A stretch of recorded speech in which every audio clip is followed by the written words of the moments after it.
Señor nuestro, te damos muchísimas gracias porque podemos estar aquí en tu presencia.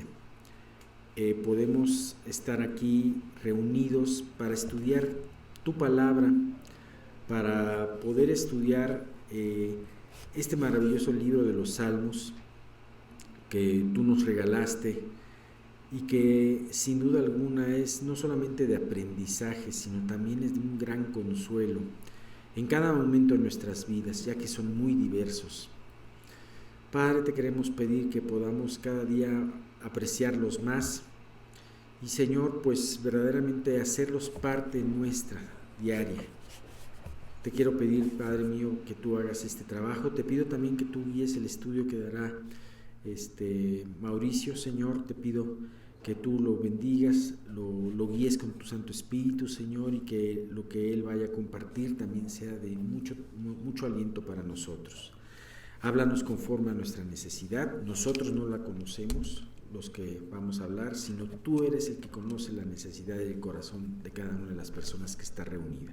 Habla conforme a esa necesidad. Y Padre, pues también te recordamos a Miguel y a Pati, que para que especialmente a Miguel lo puedas permitir que él descanse y pueda restaurar su salud, y que en tu voluntad pueda estar el próximo domingo compartiendo.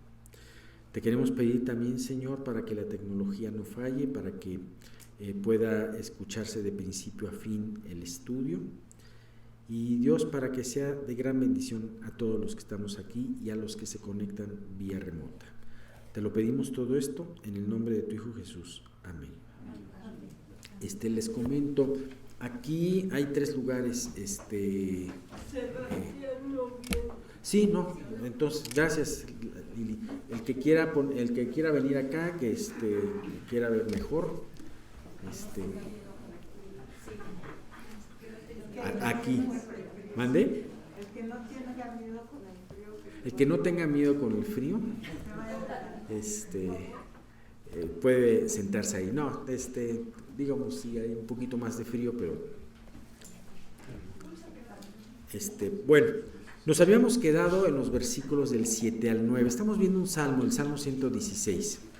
Y en el Salmo 116 es un salmo de agradecimiento. ¿Cuál era la situación del salmista o por qué está agradecido el salmista? Está agradecido por haber sido librado de los lazos de la muerte. Yo en lo particular no he experimentado esa prueba en cuanto a estar librado de los brazos de la muerte, pero sin embargo, sin duda alguna, Dios me ha librado de muchas cosas y de situaciones difíciles. Ajá. Y bueno, pues él había terminado el versículo 6 diciendo: estaba yo postrado y me salvó. Y ahora él le pide a su alma, le habla con su alma, ¿no? Hemos visto que a veces los salmistas de repente hablan consigo mismo. Ajá. El Salmo 27 dice: mi corazón ha dicho de ti, buscaré a Jehová, buscad mi rostro, tu rostro buscaré, ¿no? Es como un diálogo interno.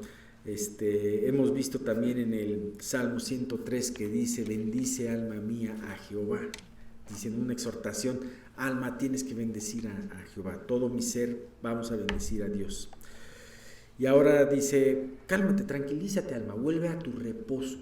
Toda prueba, toda aflicción perturba nuestra alma.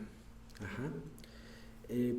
Claro, podemos ver que conforme más vamos avanzando, podemos ir avanzando en fe, creciendo en esa fe, conociendo mejor al Señor. Cada vez va a ser menos brusco ese cambio, ¿no? Sin embargo, hay que reconocer, cuando menos yo creo que todos los que estamos aquí, pues seguimos teniendo angustia en los tiempos difíciles.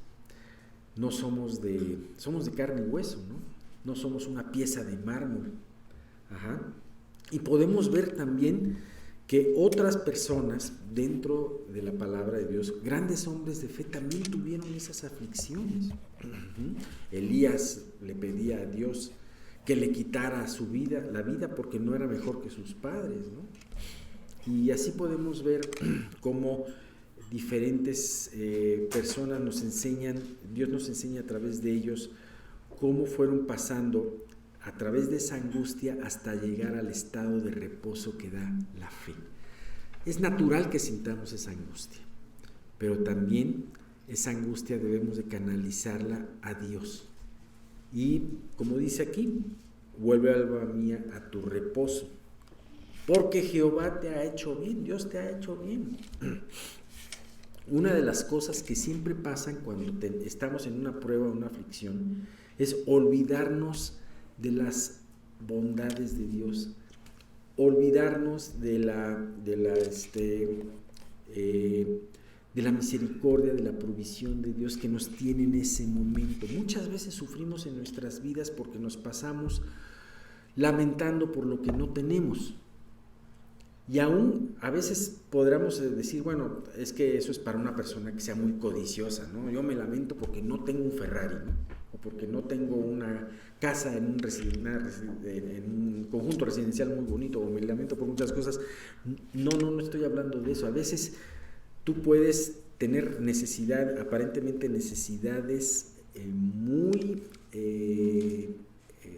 ciertas, muy reales, y lamentarte porque todavía Dios no te responde. Bueno, Dios, a lo que tú vas necesitando, Dios te lo va a ir dando y te va a ir respondiendo conforme a lo que tú necesitas. O sea, es un Dios que nada le cuesta trabajo el proveerte de lo que tú necesites, ¿no? Sin embargo, en ese tiempo, mientras Él no te provee, ¿cómo eres con respecto a lo que ya Él te proveyó? Ajá. Entonces, aquí el salmista le recuerda a su alma: repósate, alma, porque Dios te ha hecho bien. No dice Dios te hará bien. Ajá. O algún día Dios te puede hacer bien. No, Dios te ha hecho ya el bien. Ya tienes el bien en ti. Ya Dios te ha hecho ese bien. Y habla de 3 cosas. Dice: pues tú has librado mi alma de la muerte, mis ojos de lágrimas y mis pies de resbalar. Andaré delante de Jehová en la tierra de los vivientes. Fíjate qué hermoso. Aquí hace 3 referencias y vamos a verlas. Tú has librado mi alma dice: reposa, alma, porque Dios te ha librado de la muerte. Sin duda alguna, por lo que se ve en el Salmo, la muerte, el salmista fue librado de la muerte. Quizás la situación de cortar sus días a la mitad, ¿no? Digo, finalmente todos vamos a morir. Pero sin embargo, aquí el lamento probablemente haya sido: sigo siendo joven y tengo muchas cosas por delante, y de repente vino una amenaza de muerte. Ajá. Probablemente no se trataba de un hombre anciano, sino ya de un hombre de mediana edad. Sabemos y vamos a ver en el Salmo una cosa muy importante: que agradable delante de Dios es la muerte de sus santos. Pero eso todavía no llegamos allí, a esa parte del Salmo. Pero aquí él decía: libraste mi alma de la muerte.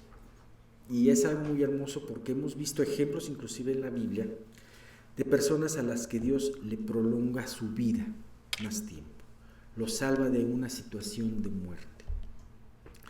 Y entonces, cuando eso viene de Dios, lo ve como una segunda oportunidad para poder vivir delante de Él.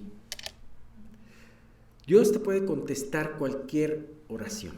Si tú de repente recibes una mala noticia en tu estado de salud y tú en tu corazón anhelas tener más tiempo aquí en la tierra, bueno, tú puedes pedírsela a Dios. Y de hecho lo natural es que inclusive a veces nos reunimos a orar para que Dios te guíe tu salud, ¿no? tu sanidad. Pero también hay algo muy importante. Si Dios me da esto que le pido, ¿en qué lo voy a usar? ¿Para qué quiero vivir más años? ¿Quiero vivir más años para mí o quiero vivir los años que me restan para Él? Ahora,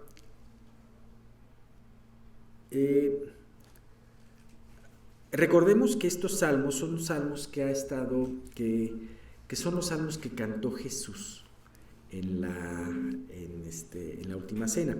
Haciendo, para los que no estuvieron en esa explicación, estos salmos, del Salmo 113 al Salmo 118, se llaman el Jalel egipcio, son salmos aleluya. Y tradicionalmente estos salmos se acostumbran y se acostumbran recitar en la celebración de la Pascua en las familias judías. Entonces, en los evangelios nos habla que Jesús con sus discípulos, después de la última cena, ellos cantaron un himno. Entonces, muy probablemente, siguiendo todo eso, hayan sido estos salmos los que ellos hayan cantado, ¿no? Y habíamos visto cómo esto adquiere a través de esta escena un significado muy especial para todos nosotros, ¿no? Mira, Jesús, imagínate cantando, porque has librado mi alma de la muerte, ¿sabes? Algunas horas después él iba a ser crucificado y muerto, pero adivina qué, la historia no terminó ahí. Viene el evento más importante y que da significado a nuestra fe, la resurrección. Los lazos de la muerte no pudieron contener a nuestro Salvador, y eso es una promesa maravillosa. Sabemos nosotros que algún día vamos a morir, jóvenes o ya ancianos, vamos a morir, vamos a enfrentarnos a ese paso que es la muerte. Y va a ser en la voluntad de Dios, y va a ser agradable delante de Dios. Sin embargo, esta es una gran promesa de que al haber Cristo resucitado y los lazos de la muerte no pudieron retenerlo, también los lazos de la muerte no van a retener a todos aquellos que han creído en Él.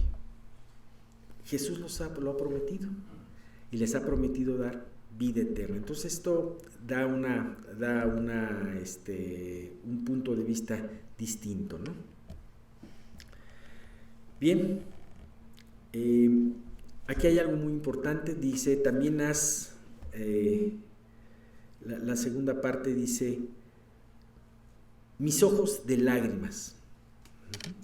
Las lágrimas, en los salmos se habla mucho acerca de las lágrimas, y de alguna manera las lágrimas de los ojos nos refieren al padecimiento que tenemos en la prueba. Ajá. Dice, por eso dice, esto me costó sangre, sudor y lágrimas, ¿no? Por ahí dice un dicho, ¿no?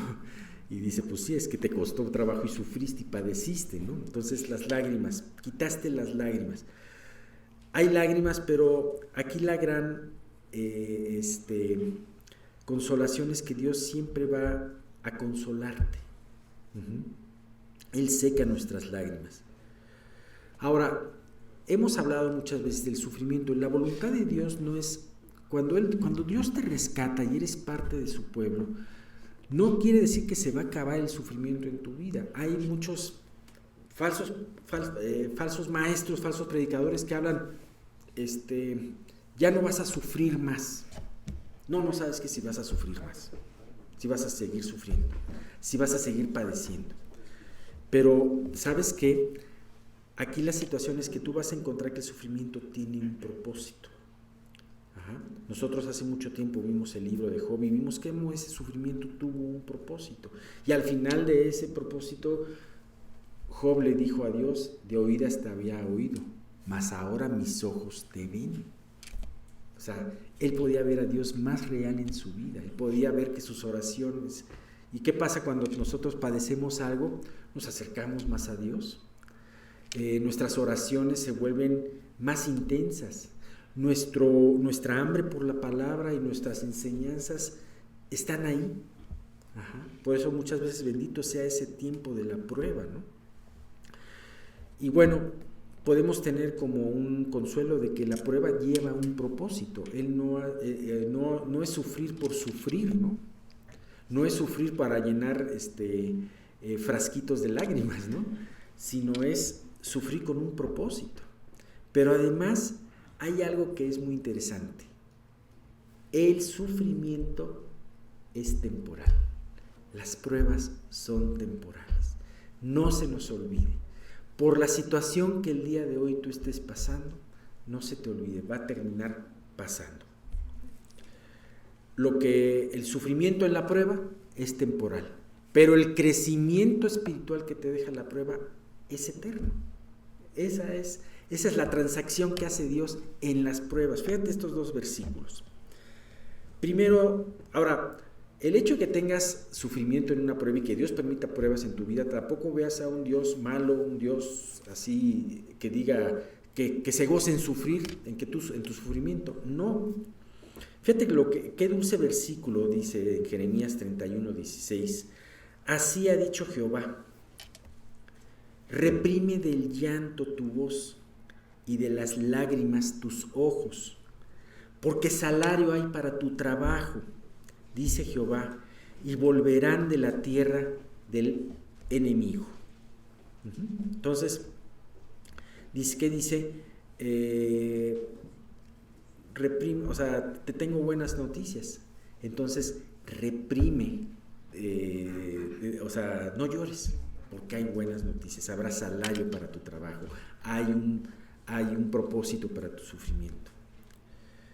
Y 2 Corintios 4 del 17 al 18 nos dice: porque esta leve tribulación momentánea produce en nosotros un cada vez más excelente y eterno peso de gloria. Fíjate, tribulación momentánea y eterno peso de gloria. Ponlos en la balanza. No mirando nosotros las cosas que se ven, sino las que no se ven. Pues las cosas que se ven son temporales, pero las que no se ven son eternas. Muchas veces nos pueden admirar personas que, a pesar de que estén en pruebas, siguen confiando en Dios y de alguna manera experimentan eso externamente, ¿no?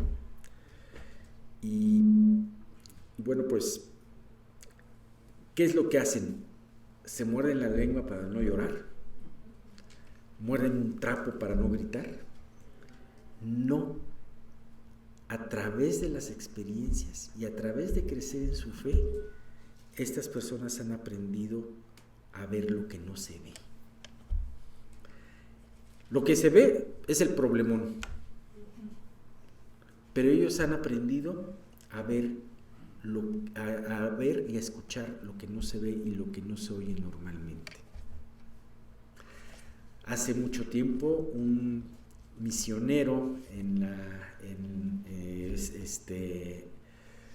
la selva de Venezuela finalmente iba con la gente de la tribu, la gente que ya habían conocido a Cristo, esta gente, y entonces iban de cacería. Ustedes saben que en la selva hay un sinfín de ruidos, ¿no? Los changos, las cigarras, todos, un montón de ruido, ¿no? Y de repente se paran los indígenas y empiezan a decir: ¿ya oíste? Es el pavo de la selva, el silbido del pavo de la selva. Y entonces esta persona les dijo: yo francamente no escucho nada, yo escucho un chorro de ruidos, pero menos el silbido de un pavo. Y decía: concéntrate, estate tranquilo y concéntrate. Y dice que conforme se fue concentrando, los otros sonidos se fueron apagando y fue escuchando un sonido muy dulce de este animalito. Y él hacía la reflexión diciendo: a veces esto pasa con lo que hace Dios en nuestras vidas. Muchas veces en nuestra vida, y especialmente enfocándolo en las pruebas, tenemos la vorágine de las cosas que nos pasan, ¿no? Últimamente he escuchado noticias terribles. Vemos que la situación del país es terrible, la situación del mundo es terrible. Y hay muchos ruidos, son los ruidos de la selva. Pero tenemos que detenernos, concentrarnos y escuchar ese silbido tenue y dulce de Dios. En esta prueba, no te asustes. Checa, escucha ese silbido de Dios. ¿Qué es lo que Dios te dice a través de su espíritu, a través de tus tiempos de oración, a través de tu lectura? Para eso tienes que tener tiempos de oración, para eso tienes que tener lectura, para eso tienes que que usar los instrumentos de la gracia. Tampoco dices, Dios no me habla. ¿Hace cuánto fue la última vez que leíste? Pues claro, pues, hace un mes, ¿no? ¿Cómo te va a hablar Dios, no? Entonces, bien, pues eso es, Dios está dispuesto a secar las lágrimas de nuestros ojos. Y dice, nuestros pies de resbalar. Dios guardó al salmista de sus pies de que resbalaran. No sé si a veces llegas a un lugar con el zapato no indicado, pero gracias a Dios que hay alguien que está al lado de ti que te sostiene y aún hasta te deja sus dedos marcados para pero bueno, pues te dejó los dedos marcados, pero evitó que te resbalaras y que se marcaran otras cosas más dolorosas, ¿no? Y fíjate que Dios nos guarda de no resbalar. No quiere decir que vamos a encontrar un camino llano y liso, pero la verdad es que Dios sabe cuál es nuestro camino y Dios no va a permitir pruebas ni tentaciones más fuertes de las que puedas soportar. Si tú te quejas de las situaciones que estás teniendo ahorita, entonces nada más ten en cuenta, sí, pero están medidas por Dios. Y si tienes una prueba fuerte, es porque Dios ya ha estado trabajando en tu vida para que puedas afrontar esa prueba. Dios siempre te va a dar la prueba necesaria para tu crecimiento y estará hecha esa prueba a la medida de tu fe.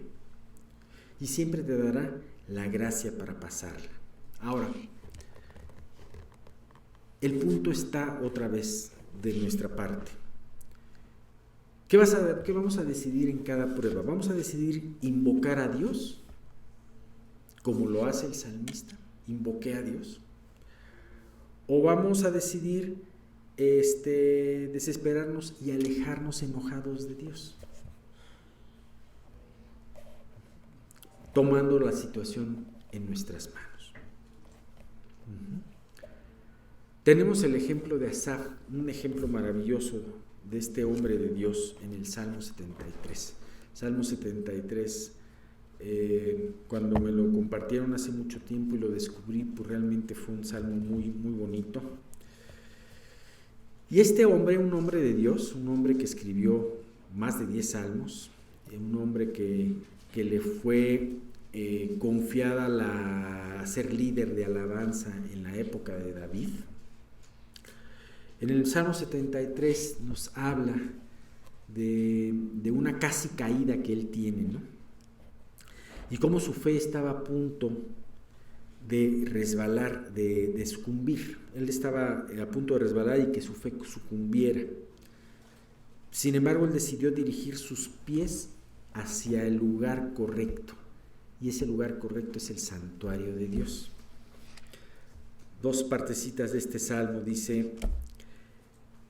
Salmo 73, 2 dice, en cuanto a mí,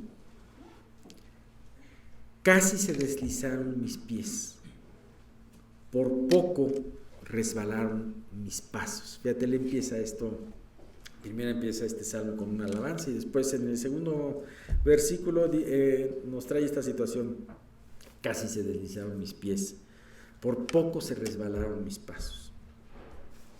Y él habla de toda la situación de desaliento que él vivió,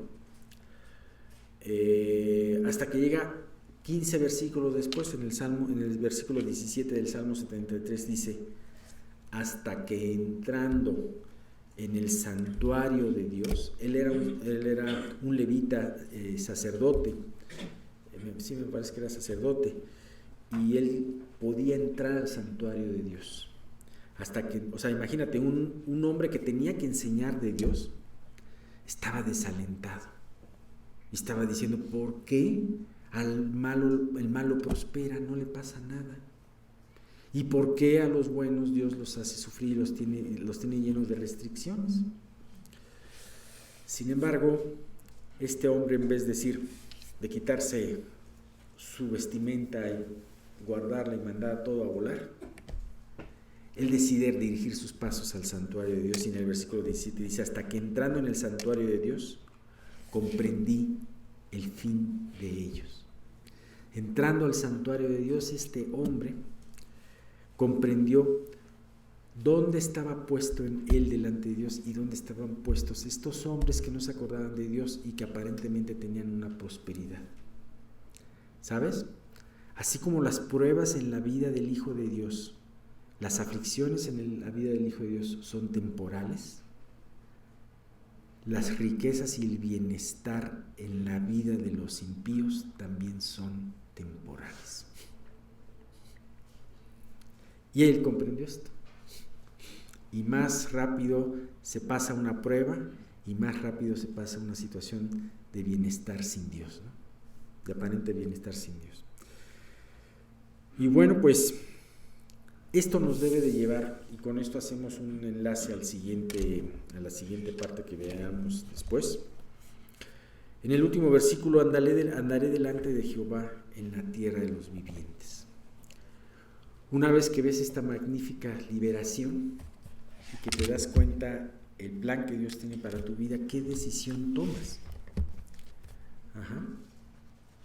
Este salmista dijo: el resto de mi vida voy a andar delante de Dios, en presencia.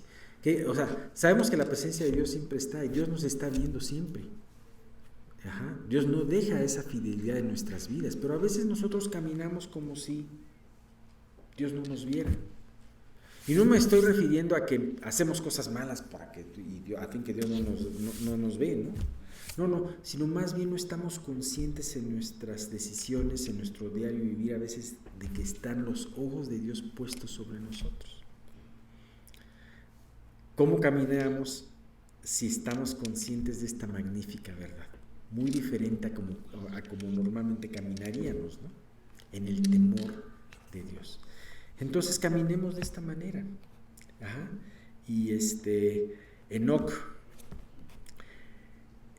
el séptimo desde Adán, vivió 65 años. No fueron 900. 65 años vivió Enoc. Y a Enoc tuvo un hijo que se haga muy conocido, Matusalén. Y Matusalén es el hombre que más años ha vivido en esta tierra, 969 años.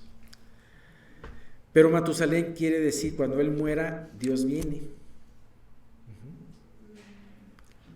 Entonces, viene un juicio. Cuando él muera, cuando este bebito muera, yo creo que cualquier tosecita, así, ¿no? Cuando él muera, Dios viene. O sea, ¿qué quiere decir? Que viene el juicio. Y entonces, este hecho hizo que Enoc, dice la Biblia que, y a partir de que nació Matusalén, Enoc caminó con Dios 300 años y se llevó Dios a Enoc. Entonces, qué impresionante, porque finalmente esto fue una situación que abrió los ojos de Enoc, como esperemos que todos estos salmos y estas enseñanzas abran nuestros ojos para decir, bueno, si la Biblia dice andaré en la presencia de Dios todos los días de mi vida, ¿qué vamos a decidir? ¡Ay, qué bonito estuvo esa parte! No, más allá, ¿qué vamos a decidir? ¿Cómo vamos a conformar nuestra vida a esta verdad? ¿Y qué pasos tenemos que hacer cada uno de nosotros en nuestros hábitos, en nuestras prioridades, para poder realmente andar delante de Dios el resto de nuestras vidas? No importa que tengas 80, no importa que tengas 60, no importa que tengas 40 años o 20 años. ¿Qué vamos a hacer? Bueno, aquí terminamos con esta parte. Justamente en Deuteronomio, pues ya venía esta parte de que el pueblo de Israel en algún momento iba a pedir un rey. Y dice Deuteronomio 17:14: cuando hayas entrado en la tierra que Jehová tu Dios te da, y tomes posesión de ella y la habites, y digas: pondré un rey sobre mí como todas las naciones que están en mis alrededores. Ciertamente pondrás por rey sobre ti al que Jehová tu Dios escogiere. De entre tus hermanos pondrás rey sobre ti. No podrás poner sobre ti a hombre extranjero que no sea tu hermano, pero él no aumentará para sí caballos, ni hará volver al pueblo Egipto con el fin de aumentar caballos. Porque Jehová os ha dicho, no volváis nunca por este camino, ni tomará para sí muchas mujeres, para que su corazón no se desvíe. Ni plata ni oro amontonará para sí en abundancia. Y cuando se siente sobre el trono de su reino, entonces escribirá para sí en su libro una copia de esta ley, del original que está al cuidado de los sacerdotes levitas. Y lo tendrá consigo, y leerá en él todos los días de su vida, para que aprenda a temer a Jehová su Dios, para guardar todas las palabras de esta ley y estos estatutos para ponerlos por obra, para que no se eleve su corazón sobre sus hermanos, ni se aparte del mandamiento a diestra ni a siniestra, a fin de que prolongue sus días en su reino, él y sus hijos en medio de Israel. Dios ya sabía que Israel iba a pedir rey, ¿no? Y se lo dijo a Moisés. Y lo hace para que el pueblo de Israel lo tuviera siempre presente al leer las escrituras con los levitas, ¿no? Ahora estoy a punto de leer otra cosa, una advertencia larga, y que la voy a leer también en voz alta, para que prestemos atención y escuchemos la palabra repetidamente, que será el punto de inflexión en la historia de Israel. Vamos a volver al capítulo 8 de Samuel, donde estamos, pero en el versículo 10, que es donde nos quedamos en el estudio que les había compartido la vez pasada, por allá de octubre. Dice capítulo 8 de Samuel, versículo 10. Y refirió Samuel todas las palabras de Jehová al pueblo que le había pedido rey. Dijo pues, así hará el rey que reinará sobre vosotros. Tomará vuestros hijos y los pondrá en sus carros y en su gente de a caballo, para que corran delante de su carro. Y nombrará para sí jefes de miles y jefes de cincuentenas. Los pondrá a sí mismo a quedar en sus campos y siguen sus mieses, y a que hagan sus armas de guerra y los pertrechos de sus carros. Tomará también a vuestras hijas para que sean perfumadoras, cocineras y amasadoras. Asimismo tomará lo mejor de vuestras tierras, de vuestras viñas y de vuestros olivares, y les dará a sus siervos. Diezmará vuestro grano y vuestras viñas, para dar a sus oficiales y a sus siervos. Tomará vuestros siervos y vuestras siervas, vuestros mejores jóvenes y vuestros asnos, y con ellos hará sus obras. Diezmará también vuestros rebaños y seréis sus siervos. Y clamaréis aquel día a causa de vuestro rey, que os habréis elegido, mas Jehová no os responderá en aquel día. A mí me impacta este versículo, ¿no? Ahora, ¿cuál es la palabra que se repite en estos versículos? Él dice que el rey tomará y tomará y tomará y tomará y tomará, ¿no? Tomará lo mejor, tomará sus mejores hombres de Israel para su servicio personal. Tomará un impuesto mayor del que ya tenía, que en realidad no era el impuesto, era en realidad pues esta ofrenda, ¿no? Pero aún así pues va a poner impuestos y pues los que más tiene, ¿no? Porque ya no va a ser de lo que tú le des a Dios, ¿no? Sino ahora sí va a ser de, lo tienes que dar. Les quitará algunas de sus libertades, les quitará algunas de sus finanzas, les quitará algunos de sus medios de subsistencia para que el rey subsista. ¿Pero por qué es eso importante? Porque el pueblo al elegir su propio rey piensa que va a conseguir lo que Dios no puede dar, cuando en realidad va a perder más de lo que el pueblo pensaba. Y lo que Dios está haciendo aquí lo hace a lo largo de su palabra. Escuchemos otra vez. Él nos da mandamientos y nos da ejemplos para advertirnos de lo que sucede cuando elegimos un camino apartado de Él, para que reconsideremos nuestras opciones de vida mientras leemos estas cosas y las escuchamos en su palabra. Pero Dios es misericordioso porque te lo dice, te da la advertencia, ¿no? Y es otro ejemplo. Dios te dice, mostrándote con la palabra, mira lo que va a pasar si, ¿no? Mira lo que va a pasar si cometes adulterio. Mira lo que va a pasar si eres codicioso. Mira lo que va a pasar si tienes ira.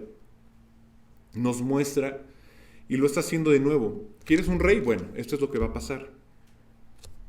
Entonces ten en cuenta lo que va a aparecer para tu vida y se puede resumir justamente en Samuel 8, en el versículo 17, en la última parte.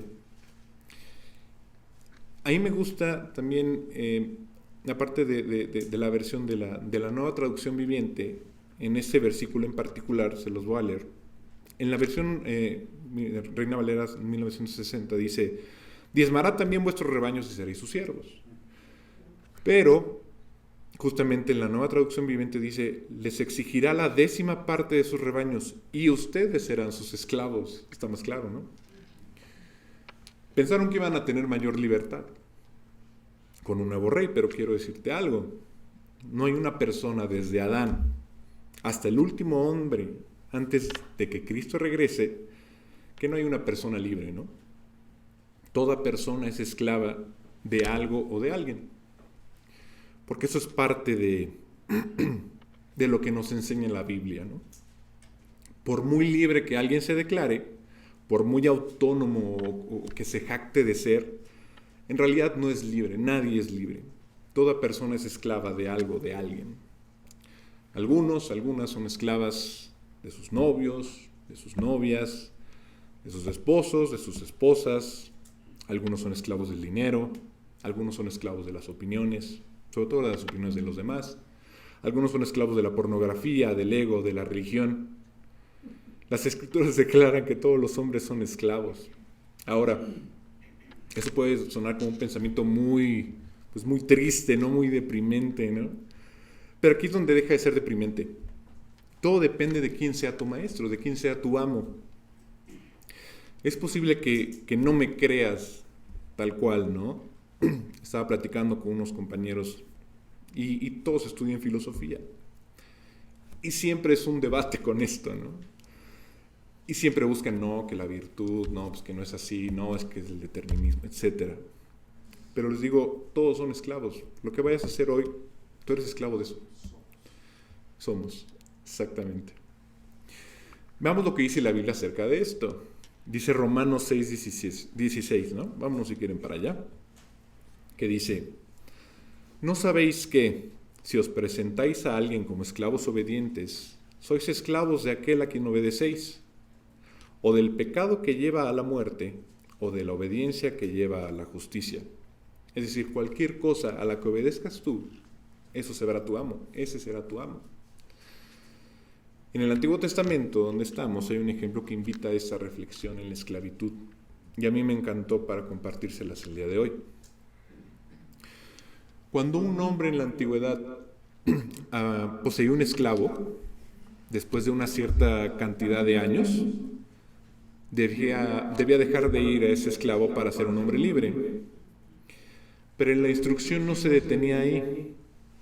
Si ese esclavo que había sido libre amara tanto a su amo y contemplara el gozo de estar bajo su dominio, tendría la opción de volver con su jefe y decirle: anhelo ser tu esclavo para siempre, anhelo ser tu siervo para siempre. Entonces había este tipo de práctica donde sus orejas eran perforadas, siendo la prueba de su libertad, pero también de su decisión de volver con su amo y estar bajo sus resguardos hasta su último aliento. Si quieren vamos a leerlo, no me crean a mí, vamos a leerlo. Vámonos a Deuteronomio 15. En Deuteronomio 15, en el versículo 12,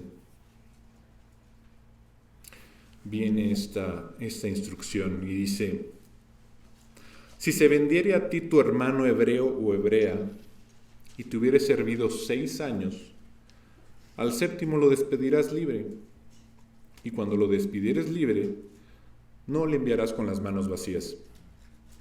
Le abastecerás liberalmente de tus ovejas, de tu era y de tu lagar.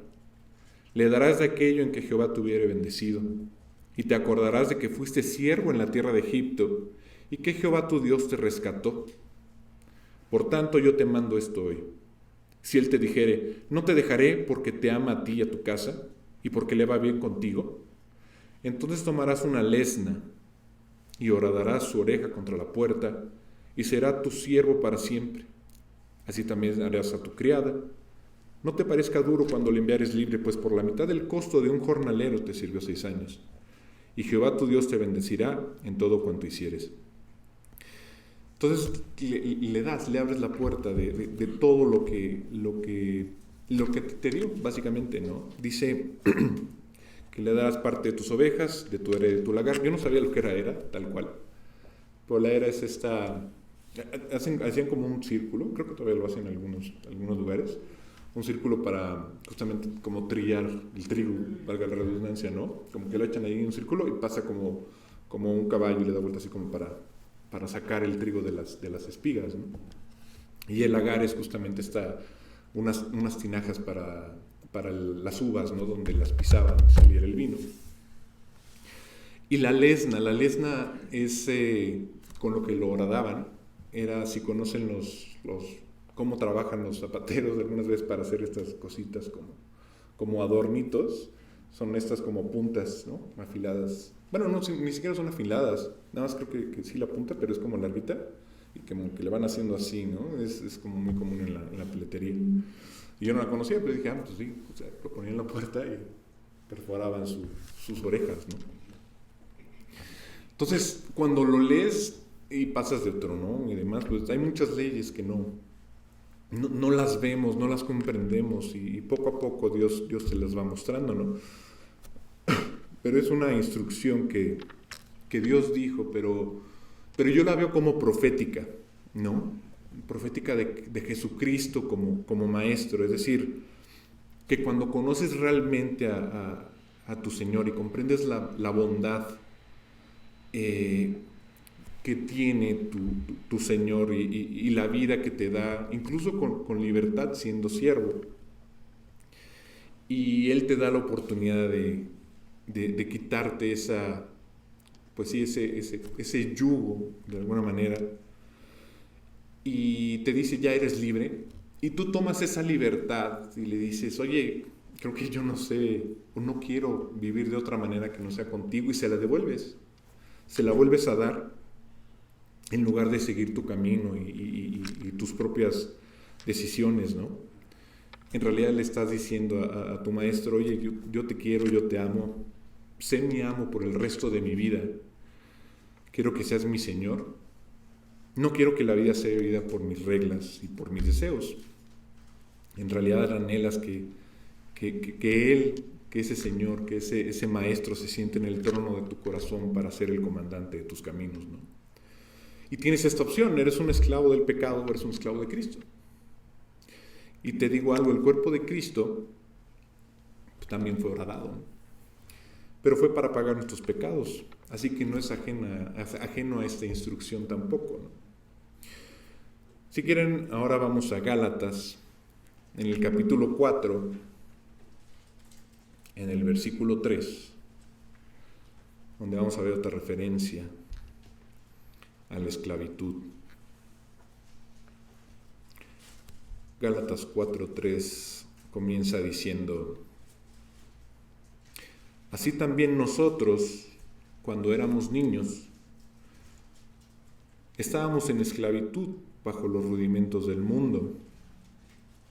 Pero cuando vino el cumplimiento del tiempo, Dios envió a su Hijo, nacido de mujer y nacido bajo la ley, para que redimiese a los que estaban bajo la ley, a fin de que recibiésemos la adopción de hijos.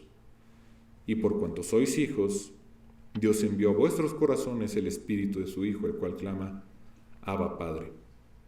Así que ya no eres esclavo, sino hijo, y si hijo, también heredero de Dios por medio de Cristo. Esta palabra de Abba, Padre, es justamente es una palabra que implica como mucha intimidad, ¿no? Viene del arameo y más que creo que era pater, que era padre. El Abba es mucho más familiar y cariñoso, ¿no? Es como más de confianza y de seguridad, ¿no? Sobre todo en Dios, ¿no? Y es una frase que en realidad nos recuerda la relación personal que tenemos y que podemos intimar con Dios como nuestro Padre amoroso, ¿no? Esta que te da confianza, seguridad y esperanza. ¿Por qué se los digo? Porque después vamos a ver cómo Samuel tenía esta confianza con Dios, ¿no?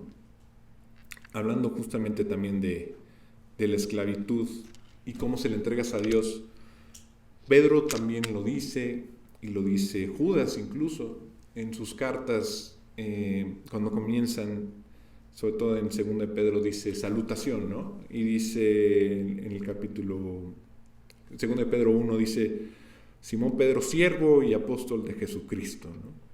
A los que habéis alcanzado por la justicia de nuestro Dios y Salvador Jesucristo una fe igualmente preciosa que la nuestra. Gracia y paz os sean multiplicadas en el conocimiento de Dios y nuestro Señor Jesús.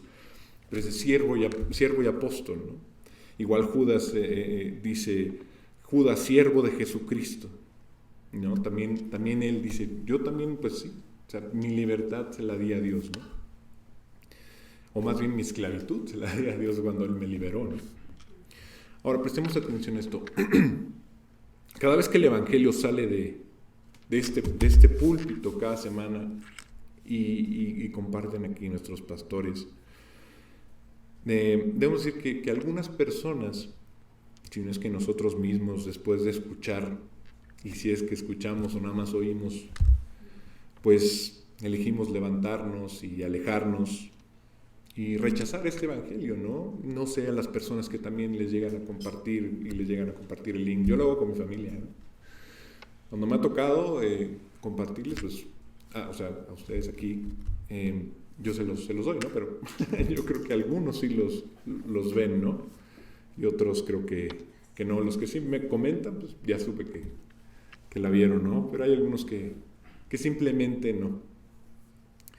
Y pues sí, rechazan el evangelio, ¿no? Y eligen apagar la computadora, el celular, cuando se los compartes por YouTube, ¿no?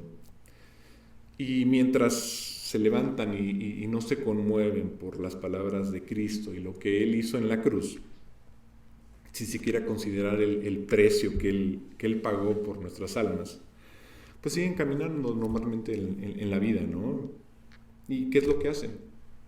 Declaran en ese momento que hay alguien más poderoso que Dios, más poderoso que Cristo, ¿no? Que ellos se rinden a alguien más poderoso que Él. Y no hay un momento en el que yo y seguramente ustedes piensen en ellos, ¿no?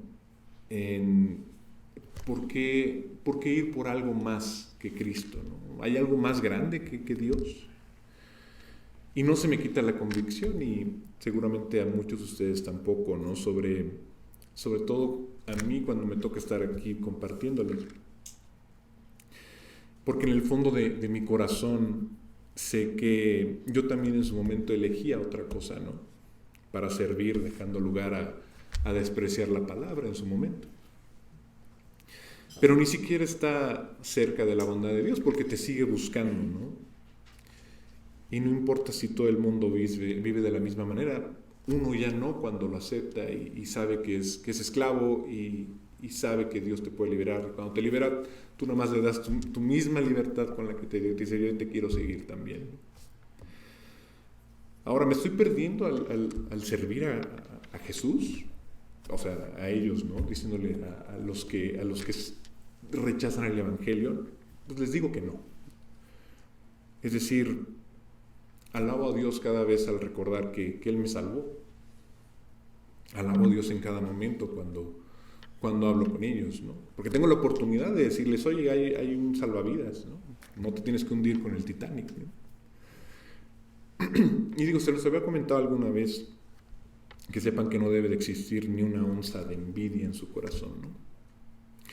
Porque aquellos que viven según la carne y tienen estos beneficios tan engañosos, pues no debería existir, ¿no? Ninguna envidia, ¿no? Porque Dios dice en su palabra que no hay paz para los impíos. En Isaías 48:21 justamente te lo dice: no hay paz, dijo mi Dios, para los impíos, así, tal cual, ¿no? No hay otra manera de decirlo, ¿no? Y pueden tener todo lo que desean, ¿no? Tal vez no todo lo que quisieran tener, pero sí pueden tener derroches de muchas cosas, ¿no? Para perderse entre los placeres de la vida, ¿no? Y no hablo de dinero, ¿no? Simplemente tu corazón, ¿no? Tu corazón, tu mente te lleva a muchas cosas. Y en realidad Dios lo que te da es paz, pero cuando tú te ensimismas y buscas cosas en esta vida, pues en realidad no te da la paz. Esa fue en realidad como si fuera mi termómetro en la vida, ¿no? Cuando en realidad encontré esa paz y pude dormir, como dicen, salud, como dicen, ¿no? Como niño, como bebé cuando te acuestas y tienes esa paz, dices, pues ya, Dios está ahí cuidándome, ¿no? Sabes que está ahí siempre detrás de ti, ¿no? Y nada puede comprar esa paz. Eso solo lo pudo comprar Jesús en la cruz, ¿no? Si vamos a 1 de Pedro 2, en el versículo 24 dice, como es cortito, si quieren se los no vayan, quien llevó él mismo nuestros pecados en su cuerpo sobre el madero, para que nosotros, estando muertos a los pecados, vivamos a la justicia, y por cuya herida fuisteis sanados, ¿no? Y sí, cada vez que uno se ensimisma en sus decisiones y rechaza el Evangelio, pues en realidad tienes esta herida constante que no te da paz. Pero cuando llegas con Dios, sientes que la herida se calma, se tranquiliza, se cura, ¿no? Digo, va a quedar la cicatriz, pero Dios la sana, ¿no? Sana la herida. Entonces, volviendo a Israel, y si quieren un rey, y les da la advertencia. Si quieren hacerlo a su manera, bueno, pues está bien. Ya vimos lo que pasa, ¿no? Samuel 8, versículo 19, que dice, pero el pueblo no quiso oír la voz de Samuel, y dijo, no, sino que habrá rey sobre nosotros, y nosotros seremos también como todas las naciones, y nuestro rey nos gobernará, y saldrá delante de nosotros, y hará nuestras guerras. Digo, eso es lo que decían, ¿no? Y pensando que no iban a hacer nada y que el rey lo iba a hacer solo, ¿no? Pero bueno, pues no le creían, ¿no? Ahora, haciendo una pausa aquí, esta es una imagen de justamente cuando la iglesia quiere ser como el mundo, cuando no confían en la palabra de Dios, de cómo debe operar la misma iglesia, ¿no? Y cómo debe ser gobernada y cómo debe ser dirigida y construida. ¿A qué me refiero? Dicen que así es como lo hace el mundo, ¿no? Y te puedes voltear con cualquier otro grupo, otra iglesia, ¿no? Y cómo llevan pues sí, sus estudios y lo que ustedes quieran, ¿no? Es decir, si llevamos los métodos del mundo a la iglesia, pues nunca va a terminar bien. En lugar de tener, digamos, un modelo que Dios puso en su palabra, y agarras un modelo de negocio humano y lo pones en la iglesia, en realidad no vas a conseguir personas que sean conversas, que crean en Cristo, que se arrepientan, ¿no? Vas a conseguir consumidores. Y cuando quieres traer entretenimiento a la iglesia, no vas a conseguir los verdaderos seguidores de Cristo, sus verdaderos discípulos. Vas a conseguir gente que quiera ser entretenida, ¿no? Y aquí ya es todo un espectáculo. Pero cuando predicas la palabra y declaras el Evangelio, el tema del ministerio, que es la palabra de Dios, como es la adoración, la oración, la comunión con Dios, y haciendo la obra del reino, atraerás a aquellos que quieren eso. Los demás no van a llegar. Y lo sabemos, ¿no? Como nos decía Miguel, ¿no? Pues, en realidad aquí, pues, esta pequeña manada es eso, pequeña, pero nuestro corazón está dirigido a Dios, ¿no? No queremos números, ¿no? Queremos corazones arrepentidos que quieran seguir a Dios. Hay un misionero, no sé si lo han escuchado, que se llama Leonard Ravenhill. Este es un inglés que tenía esta pasión de hablar de Cristo desde los 19 años y bueno, estuvo predicando en Londres, así en las calles, y después su deseo misionero lo lleva hasta China y lo lleva hasta la India y demás. Estuvo ahí como 20 años y después regresa a Inglaterra, ¿no? Pero él decía muchas cosas en sus predicaciones que a mí como que me caían el 20, ¿no? Y él tenía, pues sí, ese compromiso radical, ¿no? De hablar con las personas. Pero fuera de hablar con todas, era como que defendía mucho ciertas bases como la oración intercesora, ¿no? Y siempre, ¿no? Esa es nuestra arma total. Y a menudo él decía que la oración no es un adorno para la vida cristiana, ¿no? Sino es la esencia misma de ella, ¿no? Y sin oración, pues, no te puedes comunicar ni siquiera con Dios. O sea, no tienes comunión con Dios sin oración, ¿no? Él decía también que mientras la iglesia pierde el fuego del Espíritu, los pecadores se pierden el fuego del infierno, ¿no? Entonces, ¿qué quiere decir? O sea, venimos a escuchar la palabra para encontrarnos con Dios o para escuchar un sermón acerca de Él, ¿no? Porque sermones hay muchos en internet, ¿no? Ahora, cuando venimos al estudio esperando una confrontación con Dios, en realidad estamos abriendo nuestro corazón. Y bueno, Israel quiere esto, quiere jugar como las demás naciones, quiere el entretenimiento, ¿no? Quiere tener el rey, quiere tener el ejército, ¿no? No quiere luchar, pero quiere que el rey luche, ¿no? 1 Samuel 8:21 dice: y oyó Samuel todas las palabras del pueblo y las refirió en oídos de Jehová. Y algo que lo que les decía de la intimidad que da Dios es esta que se ve con Samuel, ¿no? Dice: yo todas las palabras del pueblo y las refiero en oídos de Jehová, ¿no? Así como Dios, mira lo que me están diciendo, ¿no? Y Dios le hablaba, ¿no? Entonces él en ese momento dice: oye, Señor, esto es lo que me están diciendo. Es decir, tiene esta comunión momento a momento con Dios, ¿no? En el siguiente versículo, en 1 Samuel 8:22 dice: y Jehová dijo a Samuel: oye su voz y pon rey sobre ellos. Entonces dijo Samuel a los varones de Israel: idos cada uno a vuestra ciudad. Y se alejó, ¿no? ¿Qué nos podemos llevar de esto, ¿no? De esta prolija advertencia, ¿no? Que brindó a la nación Samuel, ¿no? Y me refiero a prolija porque sí, es muy cuidadosa, ¿no? Es decir, no se movieron el pueblo de Israel ni un centímetro de su posición original. Queremos un rey ya, ¿no? Es como nuestra generación en donde decimos: híjole, quiero ver una película, pum, Netflix, play, ¿no? Quiero una pizza, pum, Rappi, pum, ya la tengo, ¿no? O sea, como que Rappi, la quiero ahorita ya, ¿no? Y esto es increíble porque puedes predicar un evangelio sobre un tema determinado y tener una serie de mensajes y desafortunadamente para muchos en realidad esto no cambia, ¿no? Es palabrería nada más, ¿no? Podemos volver a los mismos caminos que teníamos, podemos hacer exactamente lo contrario de lo que decimos y solo mostrarnos cuán perturbado está nuestro corazón, ¿no? Pero bueno, la advertencia va mucho más allá de eso, ¿no? Es como si en esta dirección determinada a la que va Israel, pues ellos van a tener que vivir lo que van a vivir los demás pueblos, ¿no? Van a tener que vivir las derrotas, ¿no?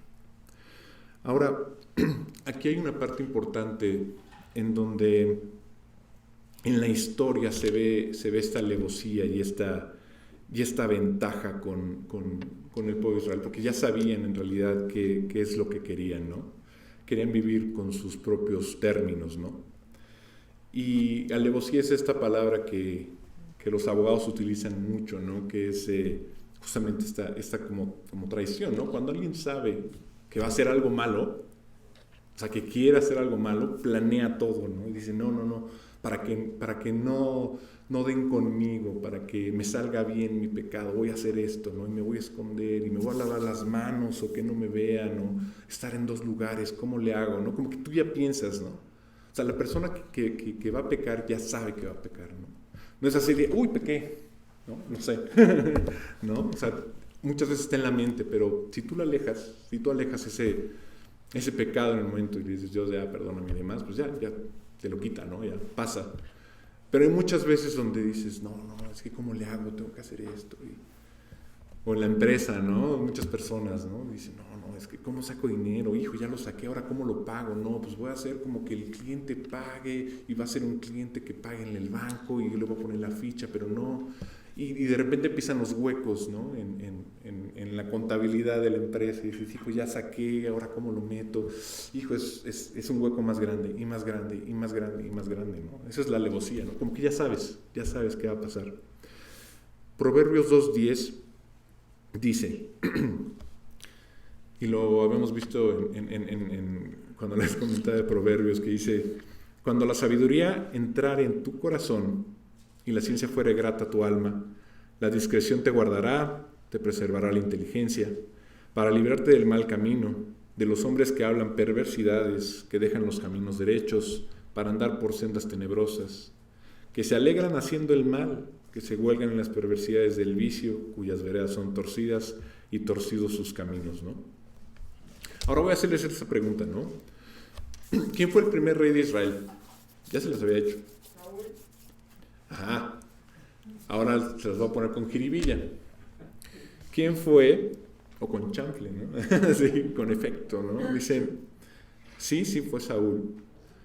Pero ¿quién fue entonces el primer rey ilegítimo de Israel? ¿Quién? No, ilegítimo. Que no debía ser rey. Exactamente. Abimelech. Exactamente. Esta historia es, o sea, de verdad, muy interesante, ¿no? Y pega cuando hablamos justamente de los reyes, ¿no? Y vamos a recordar tantito la historia, así, rapidísimo. En Jueces, en el capítulo 8, en el versículo 22, le decían los israelitas a Gedeón, ¿no? Gobierna sobre nosotros, y después de ti tu hijo y tu nieto, porque nos has librado del poder de los madianitas. Pero Gedeón dijo, yo no los gobernaré, ni tampoco mi hijo, solo el Señor los gobernará. En eso estaba de acuerdo, ¿no? Bueno, cuando tú lo lees dices, pues sí, lo dijo muy bien, ¿no? Pero vamos a recordar rapidísimo la historia de Gedeón. Gedeón era este héroe de un ejército muy pequeño, y comienza en un pueblo llamado Ofra, ¿no? Que significa gacela, que las gacelas son así como hábiles, ¿no?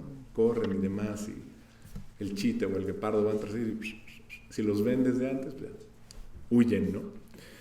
Y era un granjero, pues, digamos que era un granjero tímido, no se consideraba un héroe.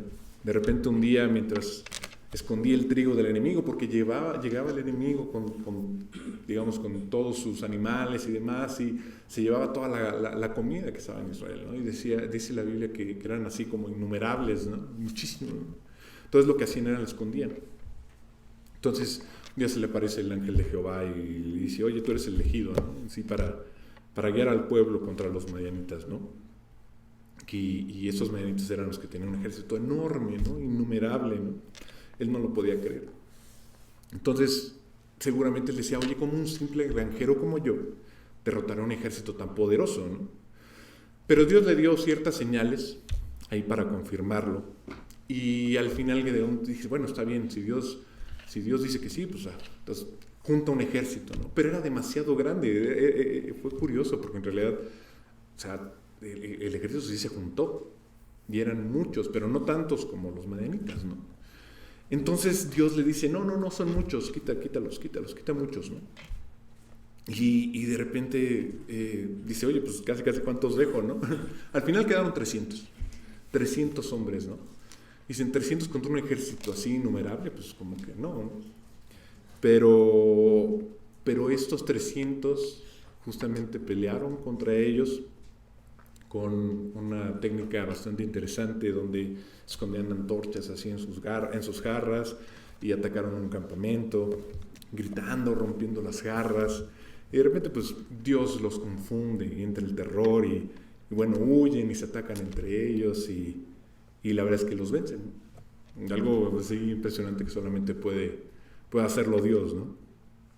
La historia de Gedeón nos enseña que Dios puede usar a cualquier persona, ¿no? que tenga fe. Y no importa si somos pequeños, si somos débiles, en Dios podemos lograr grandes cosas, ¿no? Que parecen difíciles, pero para Él no lo son. Entonces, aquí es donde radica la fuerza de la fe y la confianza en Dios. Ahora, recordando este capítulo, Gedeón no llegó a ser rey como tal, ¿no? Lo que les decía, que él dice, no, yo no voy a ser rey, ¿no? Pero vivió como un rey. Él sabía que la gente en ese momento era muy vulnerable y estaba como en un lugar privilegiado para que pudiera recibir el gobierno. O sea, el mismo Israel dice, sé rey para nosotros, ¿no? Pero ¿cómo sabemos que vivió como rey?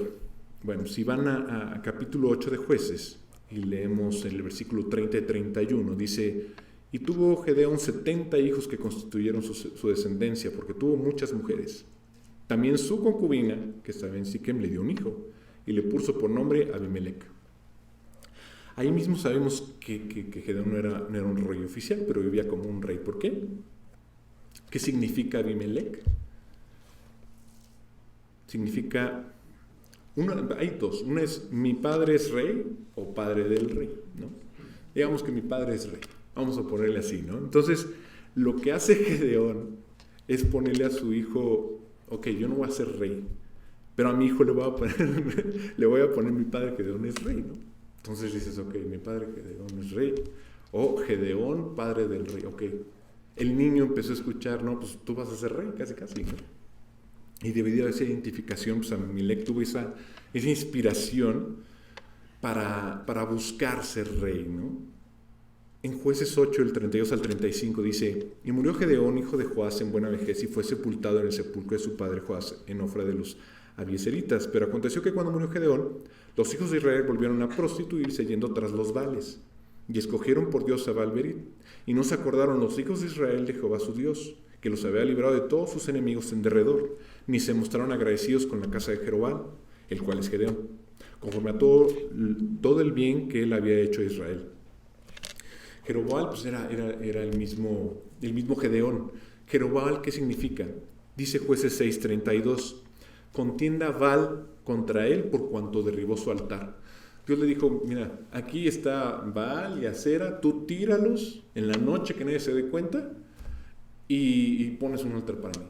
Cuando lo hace, todo el mundo decía, no, ¿por qué tiras a mi Dios? ¿Por qué tiras aquí a mi ídolo, no? Y justamente en esos momentos cuando le pone Jeroboam, ¿por qué? Porque dice, bueno, a raíz de esto, pues ahora sí que Baal va a ir contra ti, ¿no? Casi, ¿no?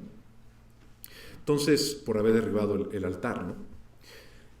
Si miras el versículo 1 de ese capítulo 9, dice, Abimelec, hijo de Jeroboam, fue a Siquem, a los hermanos de su madre, y habló con ellos y con toda la familia de la casa del padre de su madre, diciendo, yo os ruego que digáis en oídos de todos los de Siquem, ¿qué os parece mejor? ¿Que os gobiernen 70 hombres, todos los hijos de Jeroboam, o que os gobierne un solo hombre? Acordaos que yo soy hueso vuestro y carne vuestra, ¿no? ¿Qué pasó ahí? Gedeón nombra a su hijo, pues sí, ahora sí que voy a ser rey, ¿no?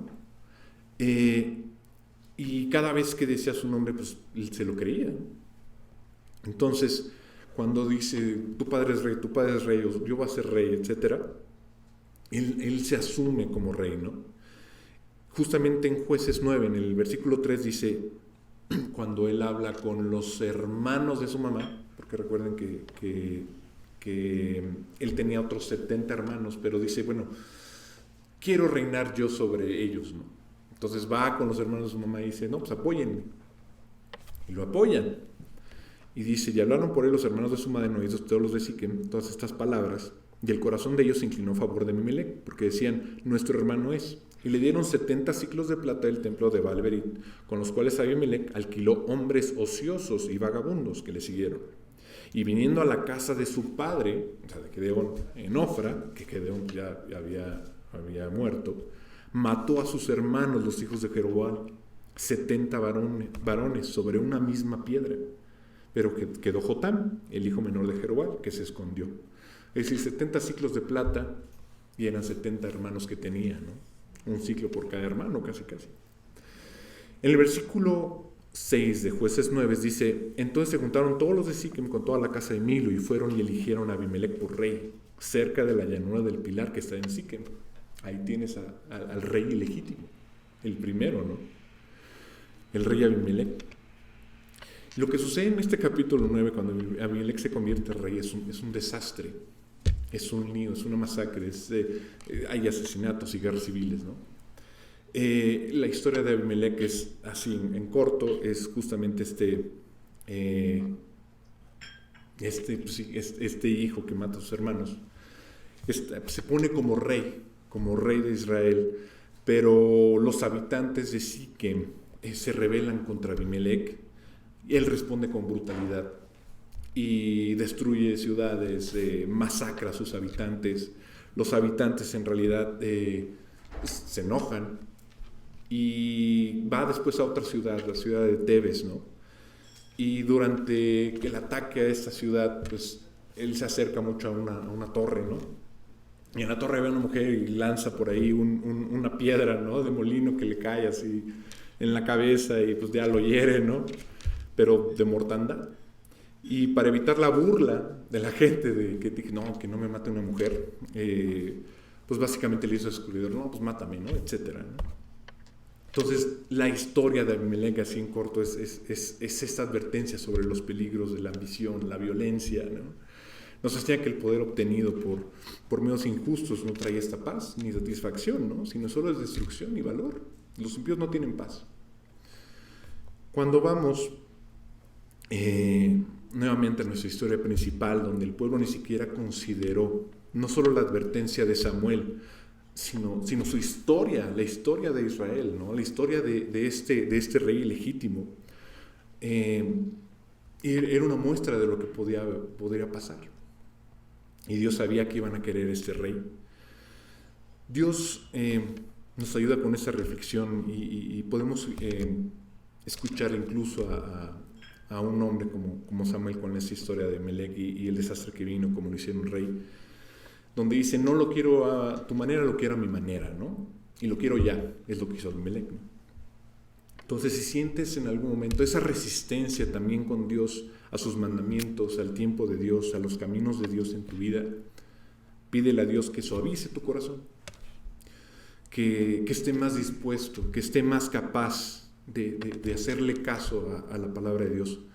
Porque vamos a ver aquí que Samuel lo que quiere es también decirle a Israel lo que va a pasar, ¿no? Pero la palabra nos muestra que también nos puede animar su palabra, ¿no? Todos los días. Es decir, si Cristo es tu rey, no tienes nada más que necesites en esta vida. Que las naciones sigan su camino, no importa. Tú no las veas o vayas con ellas, ¿no? Tienes todo lo que necesitas. Tenemos todo lo que necesitamos con Dios. Pero también quiero preguntárselo a cada uno de ustedes y háganselo en su corazón. Si en realidad Cristo es tu Rey, si Jesucristo es tu Señor. No te pregunto si crees en Él, no te pregunto si lo amas incluso, si lo adoras, si todas tus decisiones en realidad reflejan a Jesús glorificado en ti, ¿no? ¿Es el Rey de tu vida, sí o no? Nada más respóndetelo así. ¿O acaso dentro de tu corazón hay dos tronos, uno para ti y otro para Él? Pues tampoco, ¿verdad? Eso no puede existir. ¿Sabes? Cuando las personas dicen que tienen el control de sus vidas, pues en realidad por dentro es otra cosa, ¿no? Viven otra vida. Romanos 6:16 dice, ¿no sabéis que si os presentáis a alguien como esclavos obedientes, sois esclavos de aquel a quien obedecéis? ¿O del pecado que lleva a la muerte o de la obediencia que lleva a la justicia? En realidad somos esclavos de otra cosa, te lo decía en un principio, ¿no? No hay una persona que sea libre. Aquí leemos cómo Samuel, si tuvieran como van a tener un rey humano, les recuerda que este rey tomaría, ¿no? Pero algo genial y que nos salva es cómo Jesús, en realidad de tomar, siendo el rey, Él es el que da, y es el que da, y da mucho más de lo que tú entregaste para servirle, ¿no? Porque Él dio su vida por nosotros.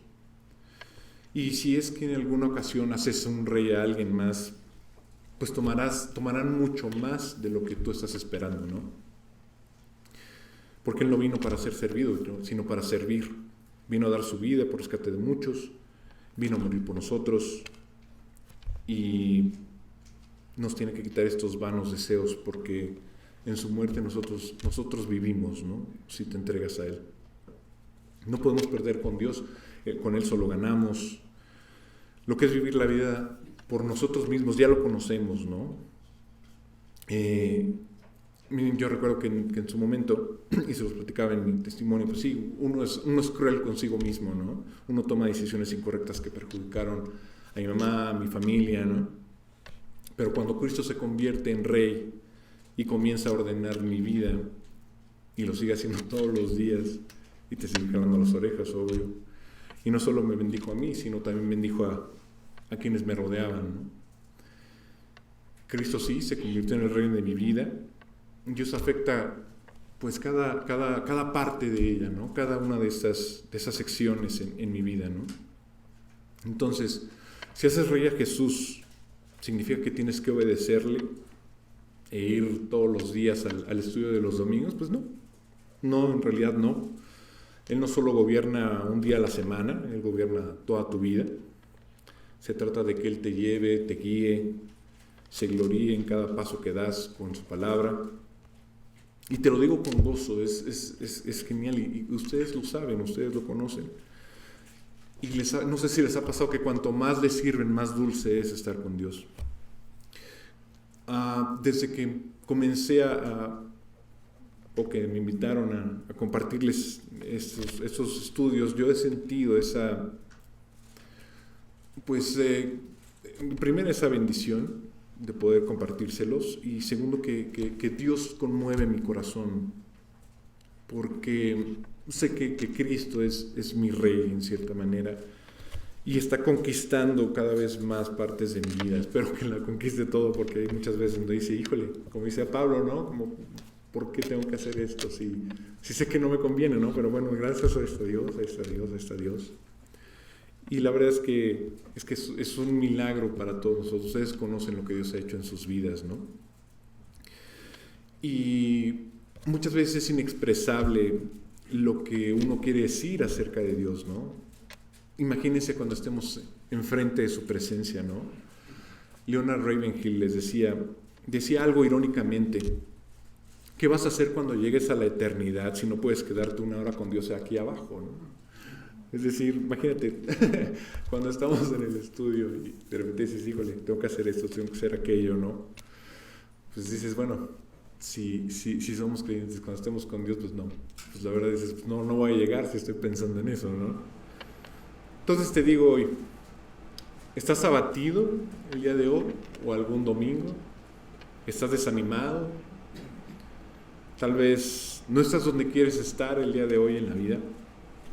¿O crees que estarías mejor en algún otro lugar? Mira, no importa. Si tienes a Cristo, tu vida está más allá de tus relaciones, tu vida está más allá de tus circunstancias financieras, tu vida está más allá de lo que quieres hacer. Aunque las penas te detengan en algunas ocasiones de las cosas que has planeado, tu vida es más que eso. Es más que las decepciones. Tu vida es más que los fracasos que sientes y que nos han aplastado en alguna ocasión, ¿no? Nuestra vida es más que eso para Dios. Como decía Alex, cuando decían, si tienes 20, 30, 40, 50, 60, mira, no importa cuántos años tengas, después de esta vida viene la eternidad. ¿Y sabes algo? ¿No te hubiera gustado, o no has pensado en algún momento que te hubiera gustado tener la compañía física en este mundo de Jesús al lado de ti? ¿Recuerdas a los discípulos? Pensaban y decían, y le decían a Cristo, no, mira, ven Jesús, mira qué bonitos edificios, mira todos los adornos, ¿no? Y Jesús les decía, miren, ni vean esto, no pasará mucho tiempo hasta que todo esto esté derrumbado, ¿no? Mateo 24:1 dice eso. Cuando Jesús salió del templo y se iba, se acercaron sus discípulos para mostrarle los edificios del templo, ¿no? Respondiendo, él les dijo, ¿veis todo esto? De cierto os digo que no quedará aquí piedra sobre piedra que no sea derribada. Entonces es impactante la contestación. Le dice, no importa, ¿no? Porque él tenía una perspectiva eterna. Y justamente Jesús mira esta autoridad. Bueno, le decía, ¿no? Que a pesar de que tenía esta autoridad con los demonios, él les dice a sus discípulos, miren, no importa tampoco, alégrense que sus nombres están escritos en el cielo, ¿no? Lucas 10, 19 y 20 justamente lo dice. He aquí os doy potestad de hollar serpientes y escorpiones y sobre toda fuerza del enemigo, y nada os dañará. Y les dice, pero no os regocijéis de que los espíritus se sujeten, sino regocijaos de que vuestros nombres están escritos en los cielos. Es la perspectiva eterna de Dios, ¿no? De los discípulos. Y necesitamos volver a eso, necesitamos volver a esa raíz, al momento de cantar nuestros himnos, de orar unos por otros, de volver a a conectarnos los miércoles con ese sentido, ¿no? Yo sé que sí, digo, yo lo veo y lo siento, ¿no? Pero es un recordatorio para mí, para ustedes también que hoy me estén escuchando, ¿no? Miren, la vida duele, pero la gloria viene, ¿no? Y es mucho más liviana, lo saben, en comparación con el peso que tienes hoy en día, ¿no? Así que hay que adorar a Dios. Digámosle, Señor, gracias por las promesas eternas que tú nos das y que están a nuestra disposición, porque ya están hechas. Una cosa más, el Señor está cerca, ¿no? Justamente veníamos con Matusalén, ¿no? Que decía Alex, ¿no? Que después de él venía un juicio, ¿no? Hoy con tantas cosas que vemos y vemos que se cumple la palabra, sí, Él está muy cerca, ¿no? Así que yo los invito el día de hoy a que oremos juntos y declaremos al Señor Jesucristo como nuestro Rey, no un ilegítimo, sino el verdadero Rey. Entonces, si quieren, vamos a orar.